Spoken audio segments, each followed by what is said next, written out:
Welcome everyone to Understanding and Preventing Sextortion, Part 2. We're going to get started in about 1 minute, allow folks to log on, and we'll be right back to start the training.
Hello, everyone.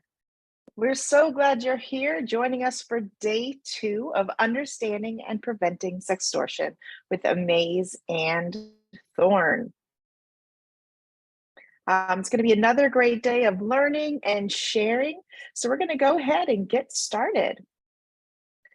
If you weren't here yesterday, or as a reminder, I'm Dr. Rachael Gibson. I'm the Senior Program Manager of AMAZE Education. My pronouns are she, her, and aya. And I'm so excited that we're all here together. And I'm loving to introduce you to my amazing co-facilitator, Kelbi. Hi, everyone. Thanks so much for joining us again for day 2. I'm Kelbi. My pronouns are she, her, and I'm a Programs and Partnerships Manager at THORN. So before we start, we just want to remind folks and give a little content warning that we are going to be talking about sexual abuse, sexual harassment, sexual assault, suicide, extortion, blackmail, and violence today in our conversations. And we just invite you to do what you need to take care of yourself in the space, and we'll give you further content warnings as needed. So let's just do a little webinar reminders for those of you that are either new to us today or still figuring out webinars.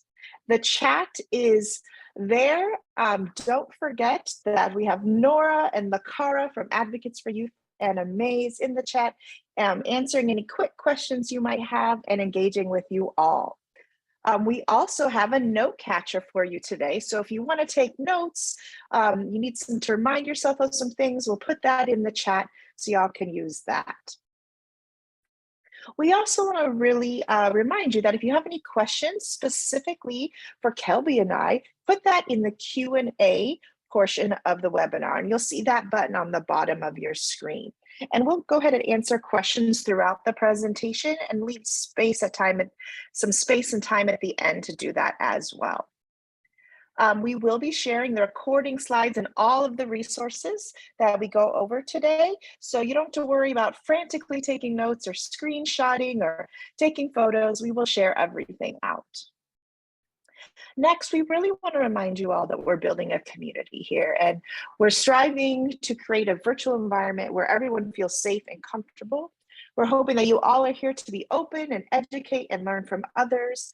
And we really want to respect everyone's identity and background, including pronouns and names. And we just want to remind everyone that harmful behavior of any kind will result in removal from the event. Now, I know everyone on here is amazing, but we just want to keep that in mind. If you have any tech issues during the session, you can go ahead and email info@amaze.org, and our tech support will be there to help you out. Once again, today, we're going to be using Slido to really interact with each other. So go ahead and join Slido. Again, you can use the QR code with your phone or an iPad, or you can join just at slido.com and you see the number 4129695 to join. So we'll give folks a few minutes to join there. And once you get on the Slido, you'll see kind of two sections. On the left, you'll see Q&A, and on the right, you'll see polls. We ask that you stay on the polls page because that's where we're going to be working from today in our session. So our first question for you all today as you join is, what is one word to describe how you are feeling after our session yesterday? And if you weren't here yesterday and today's your first day, what are some feelings that are coming up for you as you're getting ready to start this session? Informed, motivated, eager, engaged, inspired to share, frightened, yeah, curious, interested. Wow, these are great, you all. Eager, shocked, educated, sad, yeah, naive, that's okay, we're glad you're here. Skillful, grateful, fired up, ready to learn more. Oh, these are so awesome. I see concern. Oh, I see it. And I love that I see informed and interested and engaged and motivated and curious as like the ones that lots of folks are saying. That's what we're really trying to do here today, is really just get the information out there, build awareness, and then help you all build tools into your practice with young folks. And we're really excited to be here with you today to do that. So we're going to go ahead and talk about what we're going to do today. We're going to start off with a quick review from yesterday, just to kind of refresh our memories. Then we're going to share with you all the new AMAZE and THORN video collaboration. We're very excited about it. And then we're going to really focus today a lot on responding to sextortion and healing from sextortion.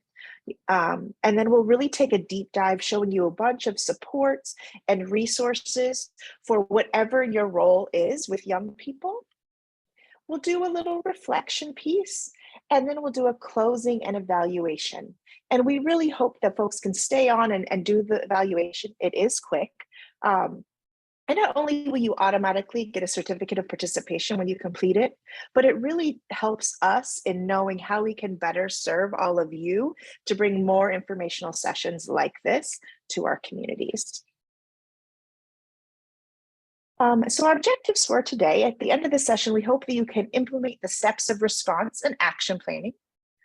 We really want you to be able to prioritize healing when instances of sextortion have occurred. And we really want you to be able to examine resources that will support your teaching of sextortion, prevention, response, and healing in whatever type of work that you do. And so a couple reminders from yesterday. First, sextortion is an urgent and emerging crime, right? And young people and their families are being impacted. If you remember, we heard a bit from some young people and their families yesterday.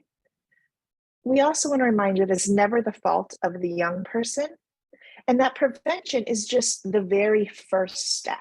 As I said, we're really going to get in a deep dive into responding and to healing today. So we did have some unanswered questions that we want to talk about that were in the chat from yesterday. And I promised yesterday that we would get to them. So we're going to kind of share some of those and give you our answers. And so one comment we got from one of our participants yesterday, we really want to highlight because we thought it was so great when we're talking about why boys have been targeted at higher rates, at least of what we know from self-reporting, right?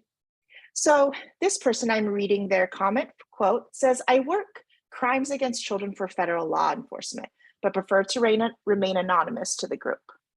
Boys are sextorted more than girls because boys are easier targets for financial sextortion. They are quicker to share nudes when being catfished. Girls are typically sextorted to produce more child sexual abuse material, but it takes longer to gain their trust and convince them to send the initial imagery. Additionally, there are overseas criminal enterprises dedicated to financial sextortion. They target adults as well, but kids get wrapped up into it. And so I just want us to think about when we talk about why boys might be quicker to do that. What we know is when we think about how boys are often socialized by gender and society, is that they are typically less shamed about sex in general than other genders, right? If we think about masturbation and number of sex partners and all of these things that are related to sex and sexuality, typically they're less shamed than other genders. And there is often a societal expectation as well that boys are more sexual, right? And so some of these things might lead boys to have less fear about actually sharing photos. And we think about girls and other genders, they've often been shamed through societal messages from a young age, and so less apt to quickly share photos. So we just want to make sure we name that. And yes, thank you for the chat that really talking about how that participant was an expert from the federal government. Kelbi, there's a couple other questions. Do you want to go ahead and answer those? Yes. So one of the questions we received was, does sextortion happen primarily through gaming sites or on social media or both? And so I just wanted to name here that gaming sites are a form of social media, in that this crime is happening anywhere that strangers can chat with youth online, anywhere that there is an app with messaging or chat.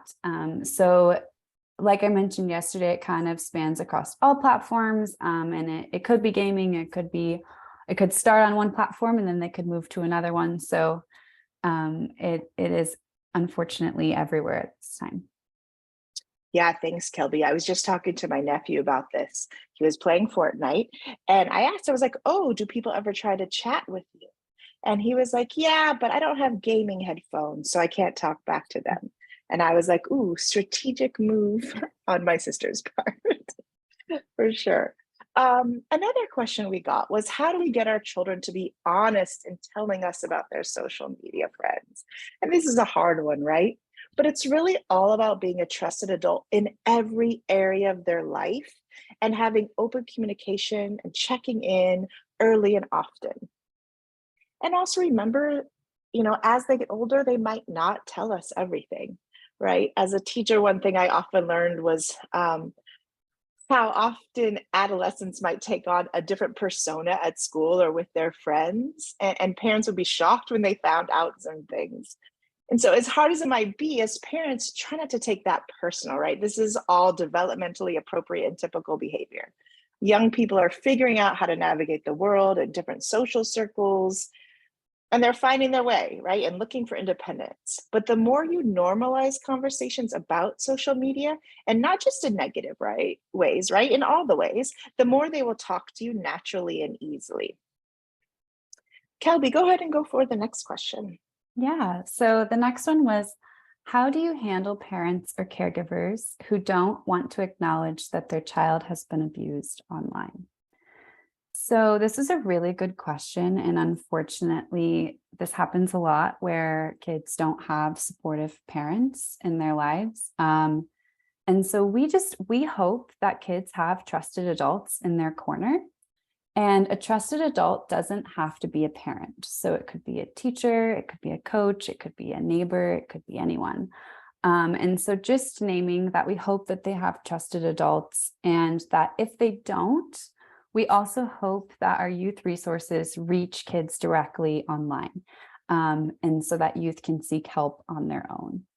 And I've just personally always been so inspired by how resilient youth are, and especially in the face of not having support systems. So we hope that they're able to get the support that they need to heal from this.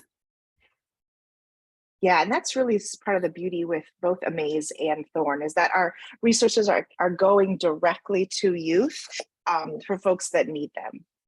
And the last question we got yesterday was, what recommendations do you have for having these conversations with young people who have developmental disabilities? And this is such a great question. So you're going to need to have the same conversations, and you need to make them be very literal, right? Oftentimes metaphors and cute things don't really work with this population. But because every person with a developmental disability is different, there's really no one size fits all for this. But just like our neurotypical young people, early and often is very important when we're thinking about these conversations. And so I also recommend that you check out some of our AMAZE resources from SexEdCon 2022, specifically from day 3. We're going to put that information in the chat, and we have some great resources specifically for this group of young people that will support you in your work with them, whether you're a parent, an educator, or other type of youth serving professional. All right, so those are our unanswered questions from yesterday. We're going to kind of move on a bit. And so we want to see if you all remember, what is the biggest obstacle for youth to seek help when it comes to sextortion? What do folks remember? I'm seeing it. Shame, shame, shame, stigma. Seeing a couple more people typing. But yes, that is undoubtedly the #1 reason that youth don't seek help and really are trying to get through these issues alone, which is what we don't want them to do. We want to be there and be supportive of them. So we want to just remind you that some of the ways to prevent sextortion from happening is, right, being that trusted adult, removing blame and shame, understanding the platforms young people are using, talking with them about device access and monitoring early and often, spreading awareness about the issue, and then implementing education. If you weren't here yesterday, we will be sharing out all these slides and the video so you can see an in-depth look at all of this about prevention. So now, without further ado, we are going to be sharing our new AMAZE and THORN collaboration video. Sit back and enjoy.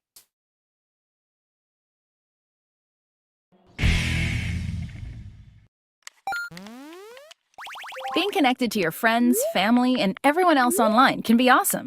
But it's important to remember that online, not everyone is who they say they are. And nothing we do online is really private, including private chats and messages, the information in apps, social media, and even video games. One online threat is sextortion, when someone online blackmails or threatens to share sexual images to get you to do something you don't want to do, like send photos or money. The blackmailer's demands often include sending money with an app, taking naked or sexual pictures or photos, or other illegal activities. The blackmailer could be, or be pretending to be, any gender and any age. Often, they will send friend requests to many people in the same community to appear to be known by many people. Some warning signs that a message might be sextortion are: the person says things like, "I'll show you mine if you show me yours." The person pretends to be from a modeling agency and requests pictures.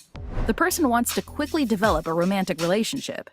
Or they use multiple fake identities to contact you. If you or a friend are experiencing sextortion, it's important to follow a few steps to protect yourself. Stop responding to the messages immediately. This is the best way to end the interaction. Talk to a trusted adult and let them know you received a threatening message, and together, make a plan of action just in case the photos or information do get shared online.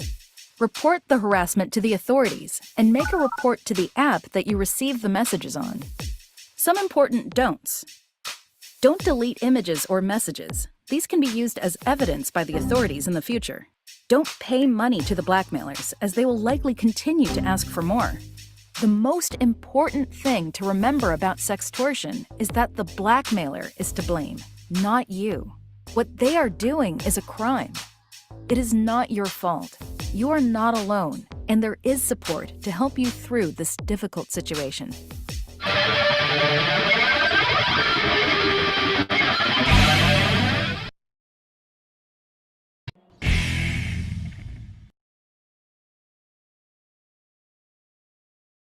All right, I hope you all enjoyed that video. I really am proud of how it turned out. So we're wondering what feelings came up for you when you were watching this video.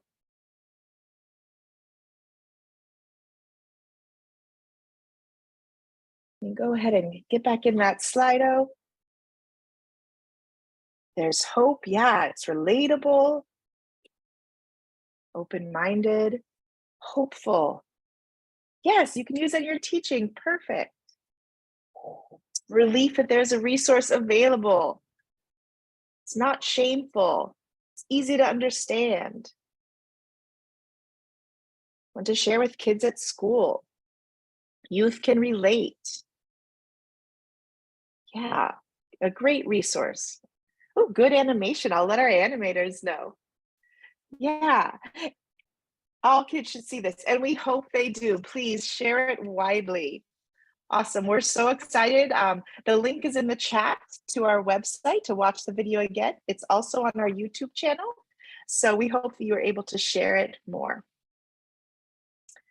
All right, so we're interested in the group. What is your role with young people? And you can choose more than one on these, right? So we know a lot of folks are parents, and so go ahead and choose whatever role you are. And again, do multiple selections here.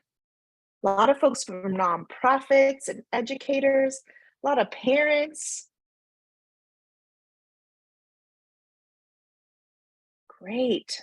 We have some media and tech people, some folks from religious organizations. Awesome. I love that people are here from all over the place. Great. We even have law enforcement here today.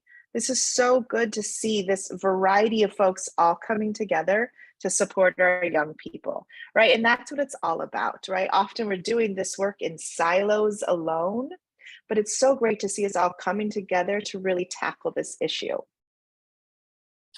So I want you to think about now, how might you use this video in your specific role, right? There's so many different roles here today, and that's awesome. And we each will kind of approach it differently, and that's great, right? All of these approaches are so needed. So we're interested, how would you share it in your role, no matter what it is?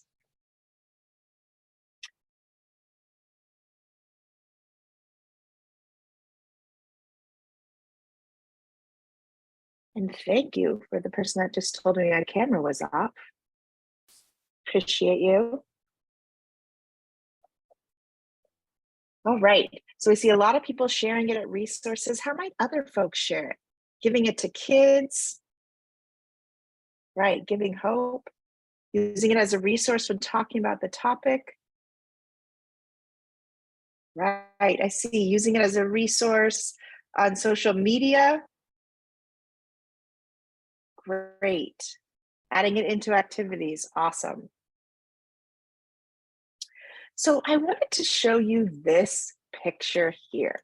So this is a picture that recently a colleague of mine, a screenshot of an email they received. And this colleague is an adult, and their personal information has been removed. But I wanted to show this. Even though this is an example of an online threat and not sextortion specifically, because it does not involve the exchange of nudes, right? It just talks about pictures they might have. But you can see from this example how easily threats can start, right? And so sextortion threats can be from someone a young person knows or they think they know. Or there have also been reports of kids randomly being contacted and threatened with a Photoshop nude of themselves with their face on someone else's body, along with a threat to share if they don't comply. And so I really just want us to sit with this for a moment, because imagine if you're talking to someone that you actually think is a friend, or that you have some type of relationship with, or that you've built a relationship with, and then the next message is this, or something like this. And I'd like you to take a moment and think about your young person self, whether that was you as an 8-year-old, 10, 12, 15. In a moment, go back in your mind and think about yourself as a young person. And I'm wondering, what is one feeling your kid self might have had if you received this message? Yeah. Is he scared, confused, alarmed, OMG, scared as hell and worried about my family? Yeah. Paranoid, the I am watching. Someone said they might puke. Yeah. Embarrassed, panicked. Yeah. So there's so many emotions that go through a young person's mind and body when something like this happens, right? And so we often say, oh, just don't do the thing. But in moments where these emotions are high and scary, right, we need to do a little bit more than that, right? So we want to lead with these feelings that our younger self might have had when we talk about responding to sextortion. And let's remember that the adolescent brain is still developing and the body is going through this new cycle of hormones. So what we as adults might think is obvious isn't always obvious to our young people. And sometimes it's not even always obvious to us as adults. So we're going to take some time now to talk about responding to sextortion and what young people need to know. So there's 5 really important steps to take in an instance of sextortion. First, stop responding to the messages immediately. Talk to a trusted adult. Don't send money. Report it and make an action plan. And so what we're going to do is we're going to go through this together and kind of break down each of these steps and what our young people need to know about them. So first of all, we want our young people to know the warning signs of sextortion, right? These, I'll show you mine if you show me yours. Even people sending the picture first and saying like, now send me one, right? Folks that are saying, oh, well, I work for a modeling agency, send me pictures. If someone online that you've never met wants to quickly develop a romantic relationship and then say, oh, now let's go talk on Snapchat, right? We heard that yesterday from one of our parents. If they're using multiple fake identities to contact you, if you have many common friends, but you've actually never met them, right? I know that definitely on my social media, oftentimes I'm like, who is this, right? And so that happens to our young people too, right? They see that all their friends are following someone or friends with someone, they're like, oh, great. But they might have never met them. And again, someone that wants to switch apps, especially someone that wants to switch apps really quickly. And so we want kids to know, as well as all these warning signs, is to really tap into their instincts, right? Often young people are taught to not listen to that instinct anymore, or as a society, that's not something we really focus on. But we want young people to be like, hey, something feels off, I'm gonna pause, right? And to teach them that pause if they're unsure. Right? And we recommend they contact that friend if it is someone that they supposedly know on a different platform, right? For example, text them and say, hey, are you messaging me right now on XY app? We've heard of a lot of instances where on WhatsApp, folks are hacking into people's accounts and then reaching out to people that way, saying they're someone else. So you can always we want young people to contact them on a different app if they're not sure. And then we don't want young people to delete the messages. We really want them to save those messages because they can be used as evidence when they report it.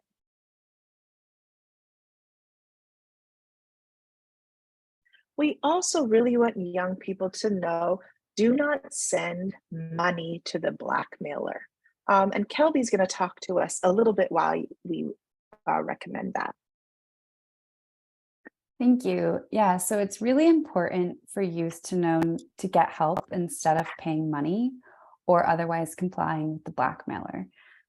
Cooperating or paying, and it rarely stops their threats. And you can see data here from a recent report. This is the report that I referenced yesterday. It's the most recent data that we have.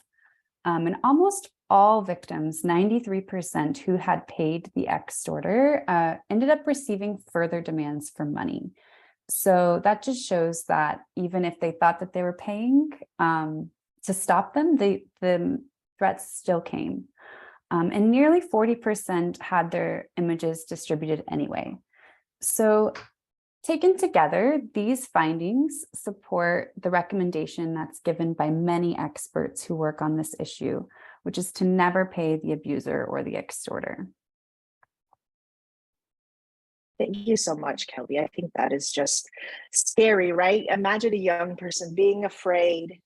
So, we heard in the video on Monday a little bit about the parent talking about how the extorter was telling the young person to steal the credit card from their parents' wallet to pay, and all of this, and how we want our young people to know that this actually won't stop. So thank you so much for sharing that. And so we really want young people to talk to a trusted adult as soon as they think it might be sextortion or any other type of harassment or bullying, right? We don't want them to wait until it gets to a place where there are a whole bunch of photos or the photos have already been leaked, or that they're so scared they now really don't know what to do, right? So as soon as young people think it might be sextortion, harassment, bullying, or just a fake person, whatever it is, we want them to talk to a trusted adult, whether that's a parent, another caregiver, a teacher, a counselor, an auntie, whoever it might be. And whoever those trusted adults are, we really want them to have those conversations that are shame-free, asking questions, and removing the blame. And then that adult can help make a plan of action just in case those photos are released. So we're going to come back to talking about in depth a little bit more about the plan of action. Before we do that, we want to see if you remember some phrases that remove shame and blame that you can use when talking to young people. Let's see what folks remember from yesterday.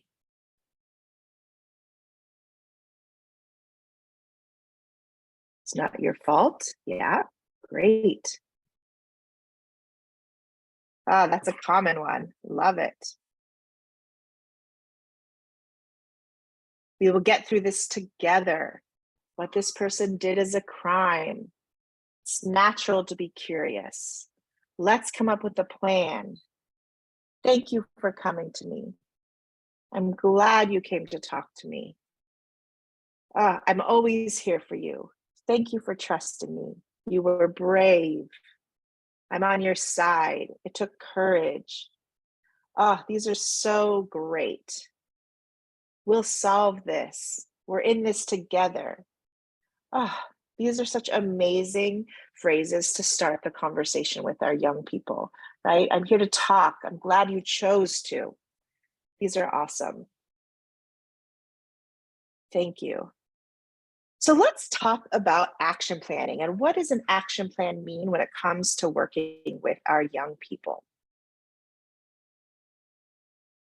So first, what we really want to think about is reporting in the app, right? So a great lesson in schools for teachers to— Rachel, I think maybe you're muted. About how to actually report, teaching young people how to report before they actually need to, right? I bring up my— am I still muted? You're good now. Yeah. Sorry. I don't know if it was just for me or everyone else, but no problem. Sorry to throw you off. Yeah, so I think this concept of teaching them how to do it before they actually need it is really important. I was talking to my nephew because he's one of the young people that is frequently in my life, about bullying at his school. We're just having a conversation like, does bullying happen, and etc. And he was like, no, Auntie, and at my school you can report it. And then he went to give me a full, like, detailed description on how they can anonymously report bullying on their school, like, website, class dojo, learning management system. And he was like telling me all the steps in detail. He's 9. Well, he'll be 10 next month. And I said, oh, have you ever had to use it? He's like, no, because, people at my school don't bully, which made my heart warm. But he could tell me how to report it if he needed to, even though he didn't need it in that moment. And that's so important. Like, let's learn how to do this while our emotions are calm and there's no fearful situation around us. And also, right, like clinicians, you can do this in your offices, waiting rooms, right? You can play the video on your waiting room TV. You can hang up posters, and we're actually going to be sharing out posters with you that you can print out and share. We can set up booths at community events that teaches people not only about reporting, but privacy settings in general. Because what we know about technology, is awesome as it is, we're not all technology geniuses, right? And sometimes we just need a little bit more specific help in knowing how to do this. So Kelbi, can you tell us a little bit about how THORN is working to make changes with companies? Yeah, so as you mentioned, like, youth should make a report to the app that they receive the threats on, but they should also report the abuser's accounts via the platform's safety feature. So we have learned from our research that a child reporting to a platform may be the only time they're signaling to someone that something bad is happening to them. So platforms have a really crucial opportunity to encourage and facilitate online help seeking. They can be a bridge to a broader set of trusted support systems, such as independent online safety resources and anonymous helplines. And so one of the things that we are working on at THORN is partnering with platforms to elevate resources to youth in these critical moments.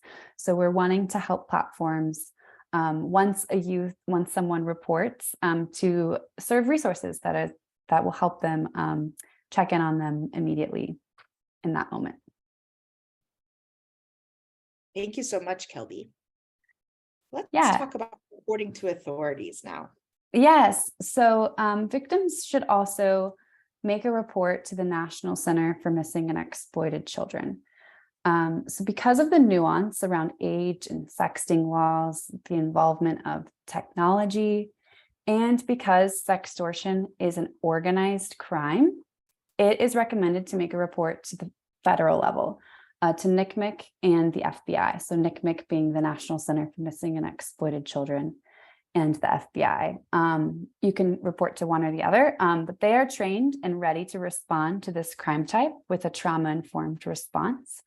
And victims can make a report to the National Center, to their cyber tip line, or they can also email or call this hotline number that's listed here. And I also know that we have, yesterday we had several international people on the call. So I just wanted to name that this may be very different based on where you are located.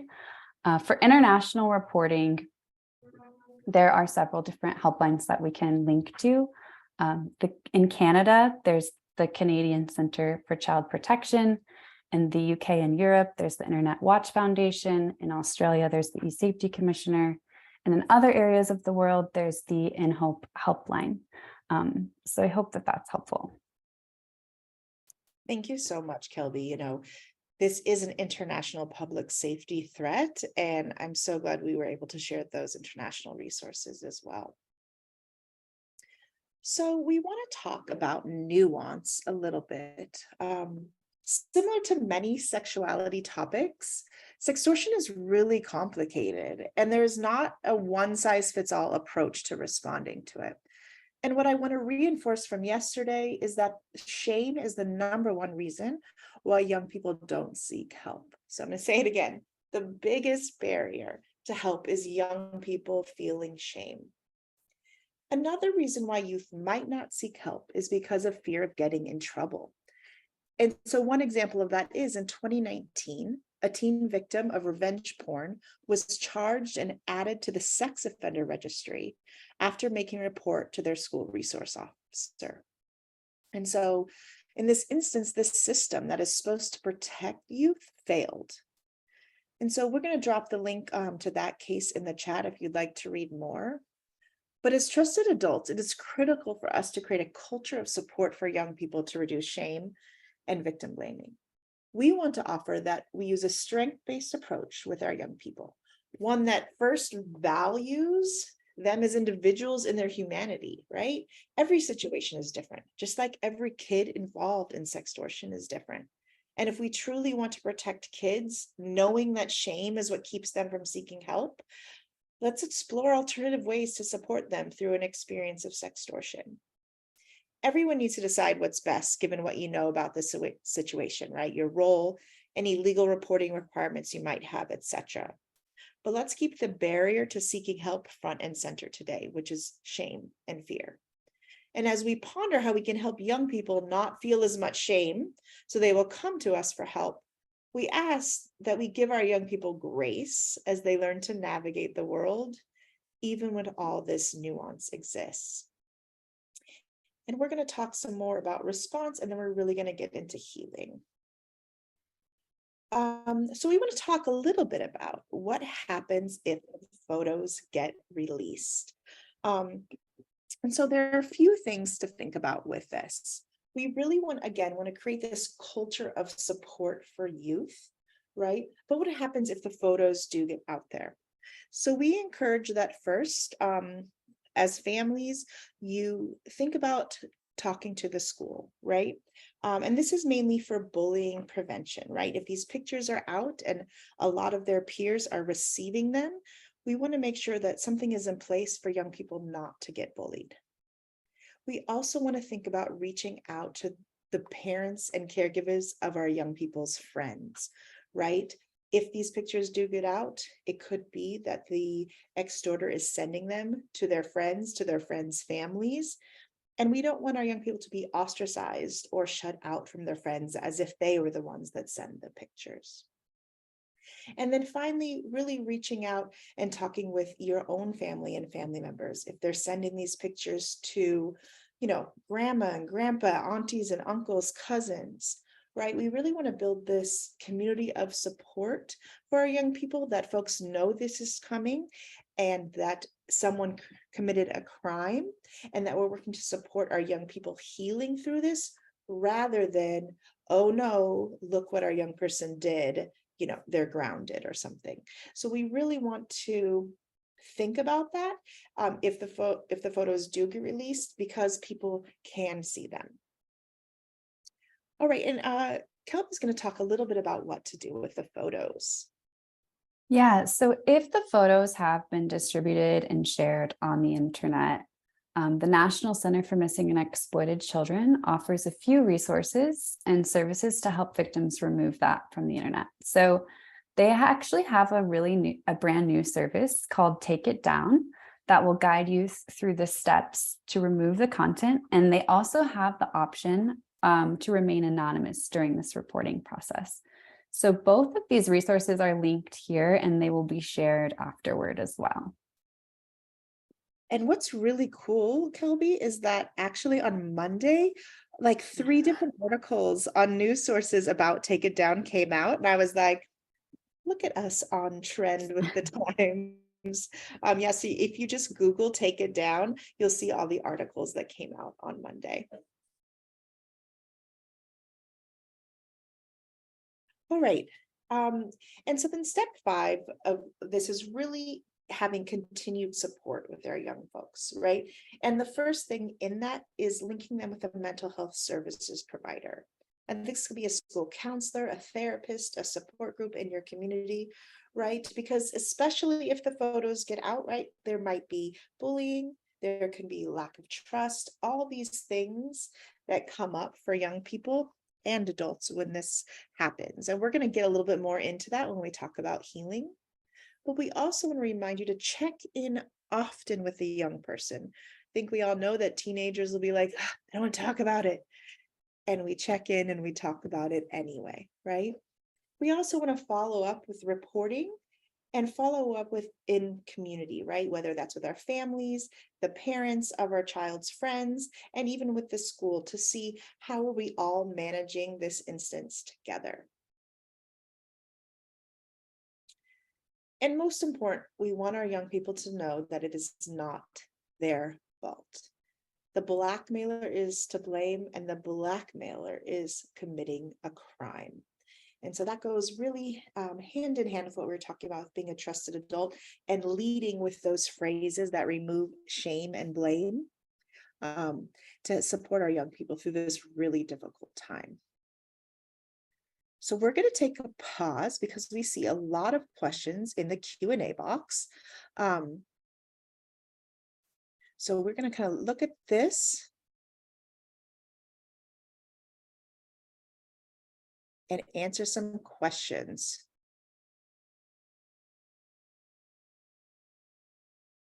Great. And so one person asked, how often do perpetrators actually send out these images to the youth contact? So Kelbi, can you share that what we talked about a little bit earlier with that data? Yeah, so unfortunately, we don't have a lot of data to go off of. We have this most recent report that I keep referencing, and in that report, nearly 40% had their images distributed anyway, regardless of if they sent money or not. But unfortunately, because this is such an emerging crime and everything is different for it, and each case is different, we actually don't know the exact stats on that. Thank you so much. Another question is, how can schools collaborate on building out action plans? And I love that question. I would offer that you really work with your PTA, your Parent Teacher Association, or your PTSA, your Parent Student Teacher Association, about action plans, right? So our parents know what to do, our schools know what to do, and you're all on the same page in building out that action plan. You can even put together some teachers in that. So the teachers are kind of taking hold of the skill of reporting or recognizing signs of sextortion, and then working together with parents and school leaders to create those action plans. Another question I see says, can we use the slides in our own programs, or should we change them around a bit? So the slides we're sharing with you today are for your reference as a resource. We ask that when you build your own programs, you create your own slides, and you can use any of the research that we've shared with you today. Okay. Kelbi, this one is for you. How can we encourage law enforcement agencies to take the non-consensual sharing of sexual pictures seriously? Thank you. Yeah, so I think one of the things is that there's so much nuance with different sexting laws, and local jurisdictions have different responses and different protocols in place. I think one of the things is that we'll share in a bit. There's some resources for policymakers that I think can be really helpful in advocating on even your community and your local level, or even at the federal level advocating. I know there's a lot going on in the chat about different laws in Canada where, you know, minors are decriminalized for consensually sharing nudes. So I think that there's a lot that goes into this, and it's very complicated, but I think the main thing that you can do is just advocate for your community to receive training, and for your community to follow different resources, and providing that, you know, education, resources, research, and all of that. So I hope that's helpful. Thank you. The next question is from Kelly. Thank you, Kelly. Do you know to what extent school counselors, teachers, and health educators are talking to kids about sextortion? I love this question as a big health ed nerd. And actually, I don't. And one of the purposes of this training is we're hoping to get it out there more. So I'll be attending several I'll be attending several conferences this spring in the health ed conference circuit to really get this information out to teachers. And so, we're hoping that more are talking about it. And we hope that as far as health education are concerned, that folks are talking about this when they're talking about analyzing influences and analyzing media in their classes. But the more we get the word out to folks, the better. Kelbi, I think we have time for one more question for you before we move on to the next section. And that is, can you explain the link between sextortion and child pornography? Yeah, so I'll give some background here. So child sexual abuse materials, CSAM, is the technical term for child pornography. The laws state child pornography, but actually we in the field like to refer to it as child sexual abuse material because that's what it is. It is abuse. And so taking that, there is with kids who are sending taking nudes of themselves, there's this, what we call self-generated. So it's self-generated CSAM. And so that is taken by and produced by the person in the photo. So that is the sort of link here, is that if kids are taking nudes, that is the self-generated explicit imagery that we're referring to.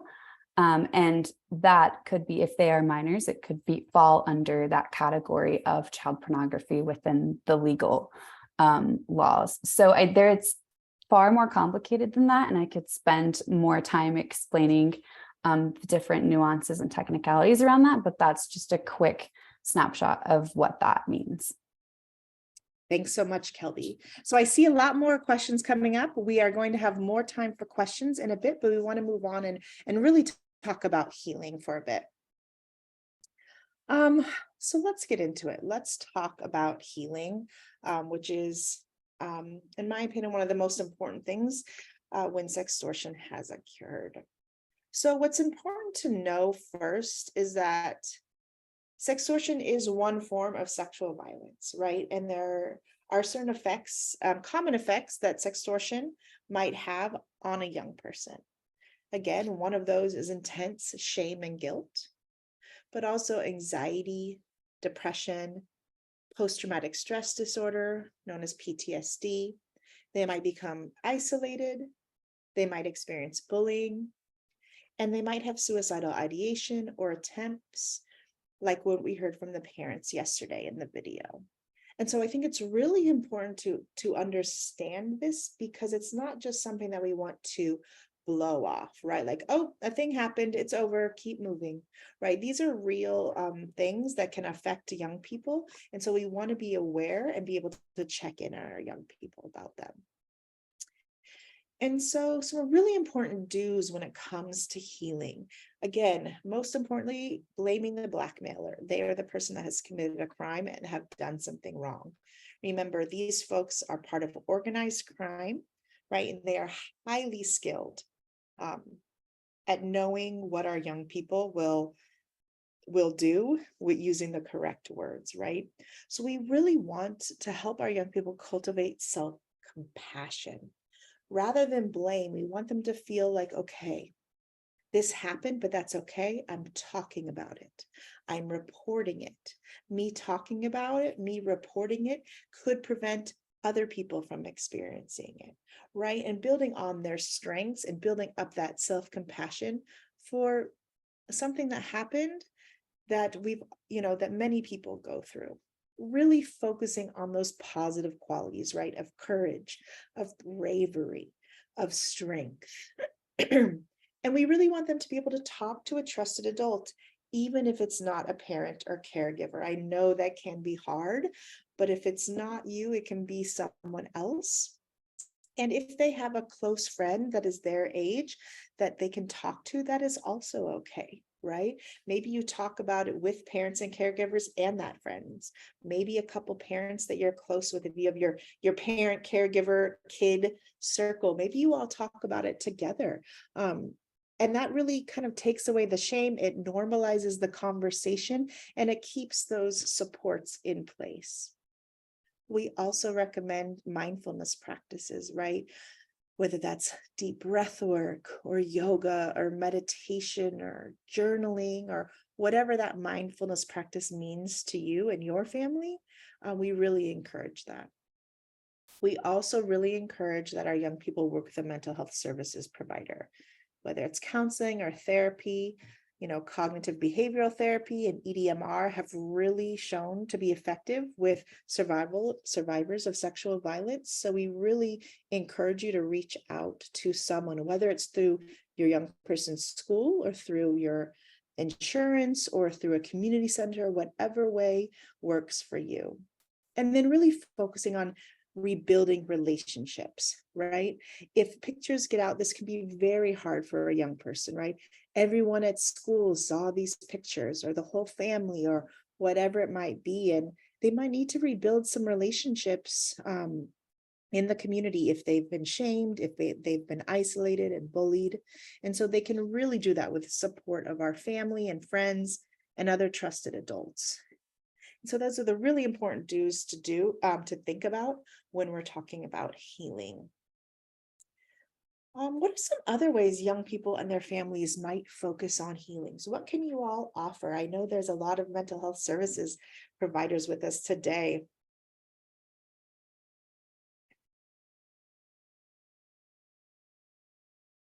What do folks think?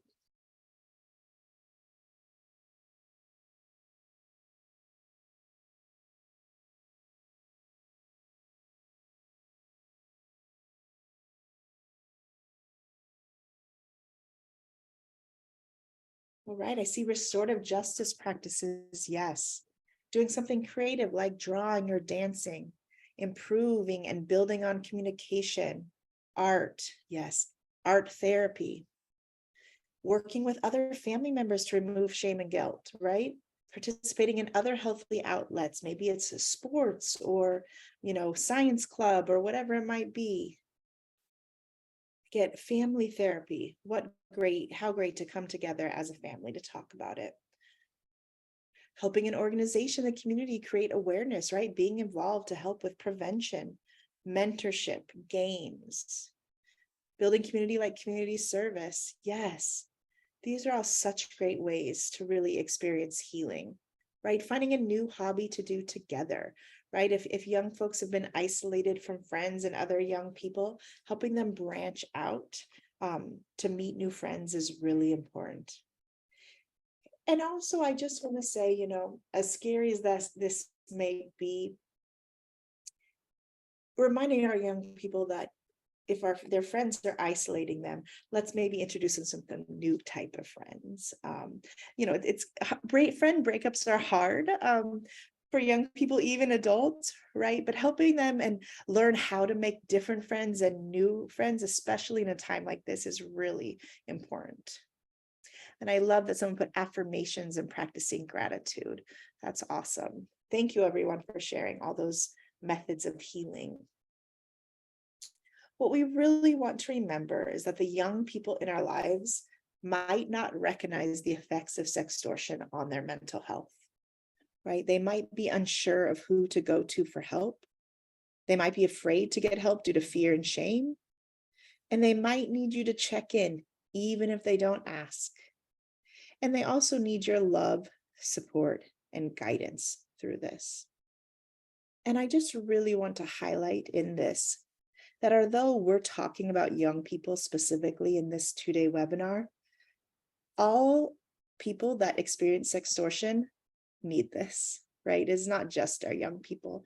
And because we do know adults can fall victim to it as well, we really hope that whether it's a young person or an adult, they're getting the healing and the support that they need through this. All right, so we're going to take a moment and we are going to really talk about some resources, because that is what we all really need, right? We're like, okay, this sounds great. How? What? Where? All right, so now we're going to really go through a whole bunch of resources that both THORN and AMAZE offers, as well as some other resources that you may or may not have heard of. And so what we're going to do is kind of break this down by your role, right? We're going to have resources for parents and caregivers, for educators and young people, for companies, and also for policymakers. So let's get started. We're going to talk about THORN for parents. We have THORN for parents and AMAZE parents, both awesome resources that can give you information about sextortion, and then AMAZE parents has information about all things, right? How to talk to your young person about many different topics and different videos. So we encourage you to go to both of these websites to really learn more. We also want to recognize that Common Sense Media and Be Internet Awesome and the Smart Talk also have really great resources for parents and caregivers, and really talking about like, how do I start these conversations, right? That's everyone's biggest question, but how do I start the conversation? And those are all really great resources of those first steps in making moves. And Kelbi's going to talk to us a little bit more about THORN for parents. Yeah, so I know that we shared this as a resource yesterday, but looking at how do we start this conversation, THORN for Parents is a resource hub that was released in 2021, and it has conversation starters and discussion guides to help parents and trusted adults learn how to start talking to the kids in their lives about online safety. So this includes discussing red flags, trusting your gut, and how to keep personal information private. So a core part of this site is the timeline that you can see here on this slide. And you can see we explain how the normal stages of childhood sexual and emotional development intersect with device access. So this timeline allows parents to go directly to the age of their child and to see, what to expect at that stage and what to consider in terms of device and app access. So on the right side here is also an example of a conversation starter and a discussion guide. So there are many different discussion guides on this website, as well as many different resources, but there's also a discussion guide that is about sextortion specifically. And this is to help trusted adults start having conversations with youth in their lives. And hopefully it helps simplify that and make it less scary for parents to approach this awkward topic as well. Thanks so much, Kelbi. I really love when it's broken down by how old your child is, especially for parents of multiple children, right? Because the conversation with your 8-year-old and your 15-year-old are definitely going to be different. And so I'm really excited for parents to get in and use this. I share this resource with like all the people that I know that have kids. So thank you so much for sharing this. And so I want to talk a little bit about our educator resources. So on our AMAZE educator page, we have tons of stuff, but specifically we have our sextortion video. And what you'll also find there is a more info section. And that's broken down for resources for youth, for parents and caregivers, and for educators. And if you go to that educator page, what you'll see is lesson plans you can use, you'll see standards, you'll see discussion questions, you'll see related videos, and really just information for you to get started implementing this into your classroom tomorrow. Right? We also have our digital and media literacy toolkit. So this is actually a great place to start with our young people, because we have a few amazing videos about navigating the internet and ways that you can really bring this skill to life, right? It's a whole new world, right? When we were young, well, let me speak for myself. When I was young, cell phones were not invented until I was in college, right? So I didn't have to think about this. Like, we wrote notes to each other in the hall. So really teaching our young people the skill of digital and media literacy is so important through all the aspects, right, of life, whether it's thinking about body image or talking about healthy relationships or learning about sextortion. There's tons of stuff and skills that our young people need. So we really offer you to go check that toolkit out. And again, you can implement into your class tomorrow.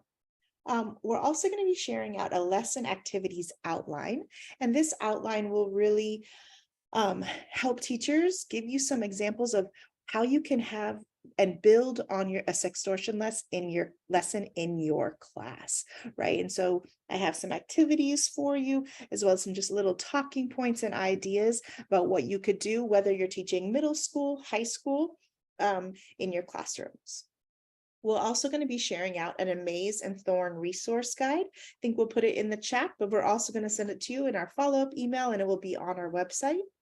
And then again, Common Sense Media has some great stuff for educators, as well as Be Internet Awesome. They both have lesson plans and video guides and all kinds of interactive stuff. And then No Filter is another great youth resource that you can share with your students, right? Just tell them about it. They can go on it and learn. And, sometimes young people learn better from the internet than us, and that's okay, right? It doesn't matter where they're learning it as long as they're getting the information and the skills. So that's really exciting. And Kelbi, you're going to talk a little bit with us about some resources for companies. Yeah, so as I mentioned yesterday, Sextortion spans across all apps and technology. Unfortunately, it's everywhere. So platforms must work together to innovate and deploy solutions that address this cross-platform nature of this issue and other hurtful issues that youth experience online. Platforms are uniquely positioned for this, not kids. So we must work together to enlist the full potential of tech to explore and test and deploy proactive solutions without having to wait for a report from a child in danger. So I just wanted to highlight here that THORN provides services and solutions to help improve platform safety features, specifically to help improve reporting pipelines and make resources more accessible to youth. Safer is also a solution for companies as well to remove child abuse material from their platforms. So if you are on this call and you represent a tech company, we would love to work with you. So please feel free to reach out if you need support on any of this. And then, oh, you're muted, but I think we're good to move on. So we also have tips in place for policymakers on our Stop Sextortion site. Sextortion is complicated, especially when it involves minors, and we need impactful legislation to address the entire ecosystem of abuse and recognize kids' daily access to technology. So victims should be at the center of any policy. And as I mentioned before, youth told us that they were scared to report. So we can make them feel safe by recognizing sextortion as abuse and providing strengths-based, trauma-informed, and victim-centered response.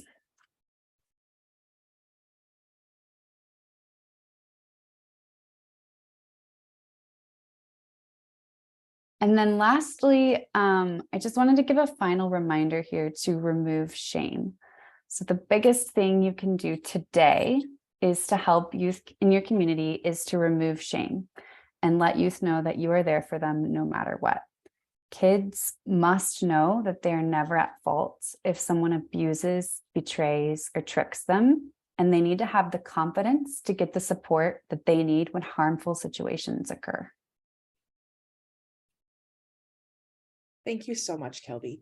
So important. So we're going to do a little activity now to really have you start thinking about how you can implement some of what you've learned into your practice. So we'd like you to do is in the chat, make a list of 3 to 5 things you would like to do in the future in order to put what you've learned in this training into practice. And so we're going to give folks a couple minutes to just blow up that chat. What are your ideas? If you don't want to put it in the chat, put it in the notes section of your phone, write it down on a Post-it, in a notebook, whatever feels comfortable to you. But we're going to give folks about 2 minutes.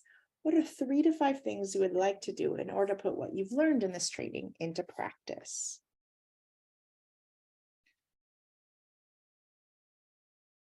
Great, I'm seeing create a PD for teachers. Make a resource sheet. See, updating curriculum. Sharing with coworkers. Oh, these are so great. Sharing with presentations with health educators. I see a lot of sharing tips, and I see classroom presentations. I see a lot of comprehensive sexuality education and health education curriculum changes. These are awesome. Adding tech safety to lesson plans. A lunchroom activity with students, that's great. Sharing with other youth serving orgs. Adding to existing materials. Creating a workshop for students and parents. These are awesome. I can't even keep up. Finding a way to engage parents and offer education. Sharing on social media. Sharing the posters, yes. Sharing with principals and other educational leaders. Oh, these are all awesome. I love all of these ideas, and I hope you all can see them and maybe get some other ideas from what you might have been thinking. So what we know from professional development is often people go to a great PD session. They're like, oh, I learned so much. And then life happens and work happens and nothing. And then they just kind of pause and they put all the resources in a nice folder. So what we also know is that people actually start making a significant action plan. They're much more apt to start using what they learned within a short time frame. So what we'd like folks to do, on the Slido, is write what is one first step that you can complete in the next week to begin this work. And go ahead and put that in the Slido. What is one first step that you can complete in the next week to begin all those great activities that are lovely in the chat?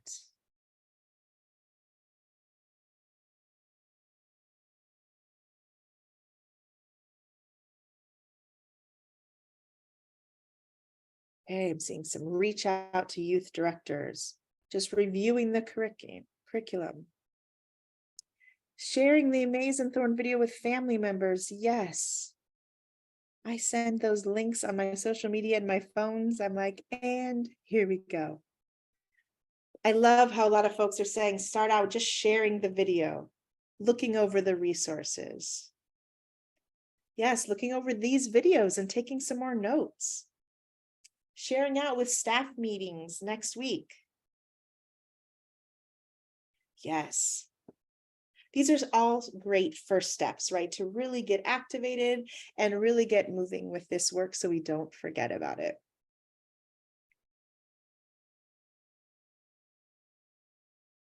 Ooh, I see someone co-led a workshop last night. That's awesome.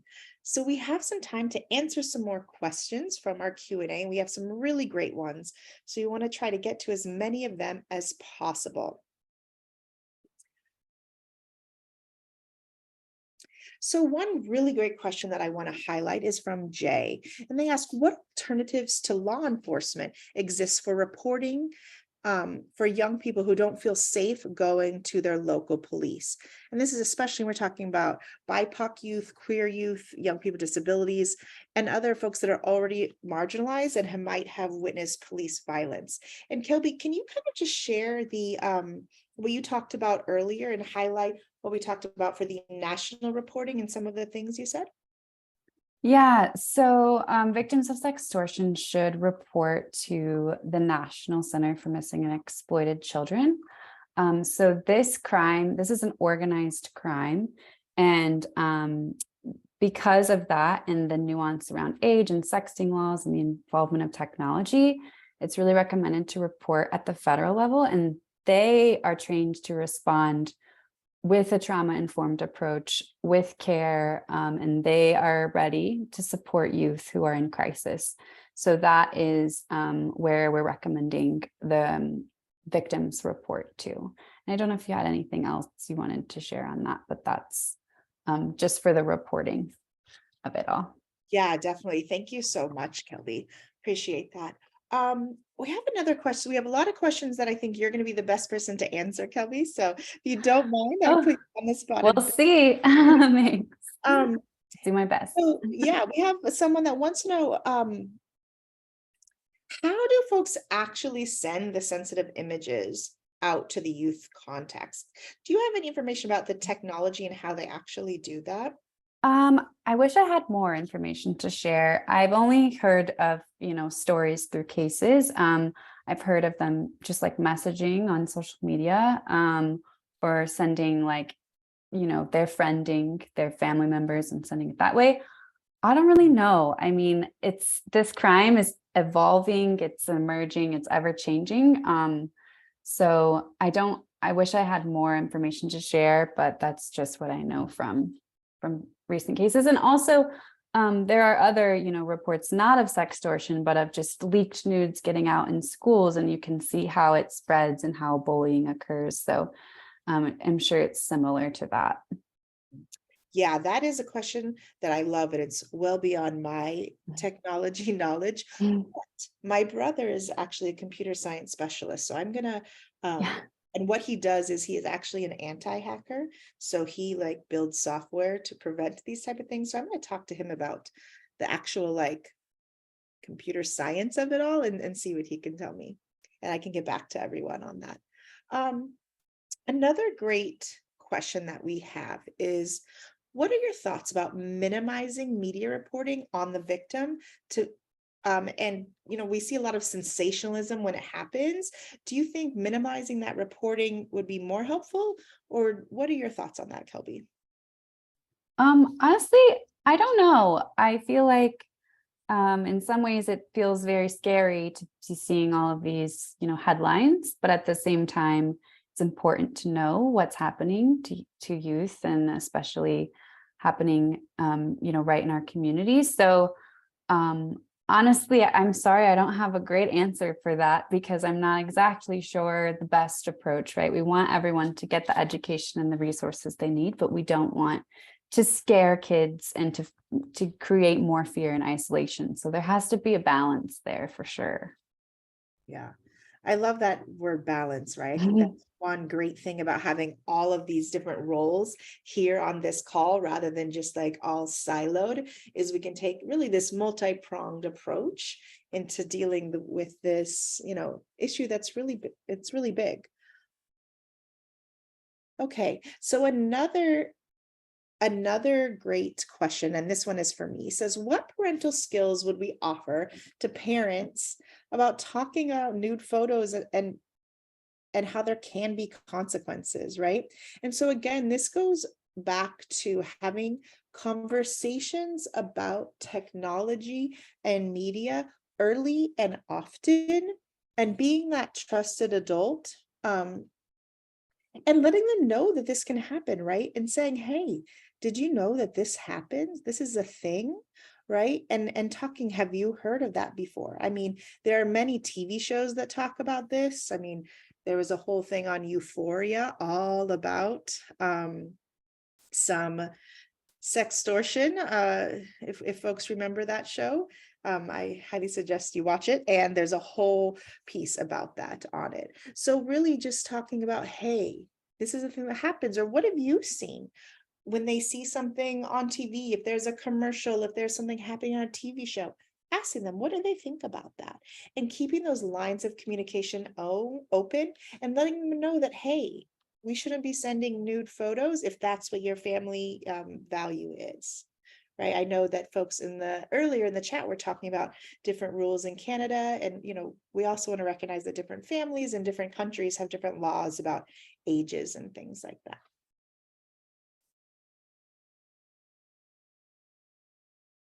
Okay, this question is for you, Kelbi. It says, I know victims who don't want to delete messages from the person who's extorted them, even after they have reported it to authorities. I've seen this continue to impact them moving forward. What are your thoughts about helping victims to understand they can delete the messages, or should they delete the messages so they don't keep revisiting the incident and in a way being re-traumatized? That's a really good question. I think that one of the best places to start is by making that report to the National Center for Missing and Exploited Children, and then they can follow up and provide support resources. And also they can help you through that process of, obtaining the evidence that's needed, and then telling them, where in that process they are, and helping them know that, it's okay to delete from your device because we have it saved over here and things like that. So I think just going through the National Center for Missing and Exploited Children and really working with those experts, they're really trained to respond to that, and they can help provide. And they also have like resources and support groups for victims and their families as well. And that's I know that's linked in one of our handouts that we have for you. So just going there, I think, is a great place to start, to sort of to help work through that trauma. Awesome. Thank you so much. So we're going to move on, and we'd love for folks to take our evaluation of this training. Like we said, it's really important for us to make sure we're offering content that is supportive of everyone's needs, regardless of where they work and what their role is to young people. So you can go ahead and use your device to scan, and that will send you right to our link for the evaluation. And for those of you that need a certificate of participation, filling out the evaluation, you will automatically receive that certificate. We'd love for folks to jump on and do it right now, before the training ends, when everything is fresh in your mind. If you don't have the time to do it now, though, we will send you the link in a follow-up email tomorrow to show you that will include it so you can finish it then. But go ahead and please scan that QR code. You can and start working on that evaluation as we finish up. I think the evaluation link is also in the chat if you want to do it on your desktop that way. Finally, we want to keep in touch with everyone. We hope that you will subscribe to one of our newsletters. We have one specifically focused for educators, but we have one that is focused for our general newsletter for everyone that works with young people. And then we also have a newsletter for international folks. So please use that QR code or amaze.org/subscribe. And you can go and know all of the new things that are coming up with AMAZE. And if you have any questions, you can always reach out at info@amaze.org. And we definitely check that email. We definitely respond. You can also find us on all of the social media, either at AMAZE.org or AMAZE Parents. And you can also reach and get in touch with THORN.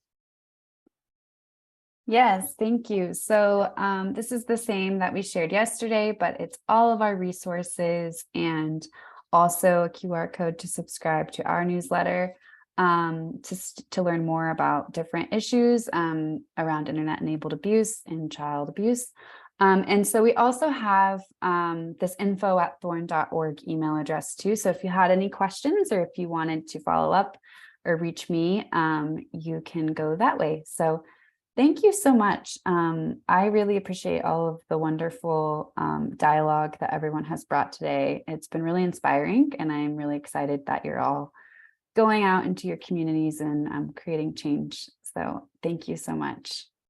Yes, we really want to thank everyone for attending. This has been an awesome training. It is our first time having this training at AMAZE. And we just want to say thank you for sharing space with us. Thank you for learning. Thank you for the growth. And we hope to see you out. I'll be at the Shape America convention in April in Seattle. And if you sign up for the newsletter, I'll let you know all the other conferences I'll be at. We hope to see you out in the world. Please contact us. Thank you so much, everyone. Please have a great day.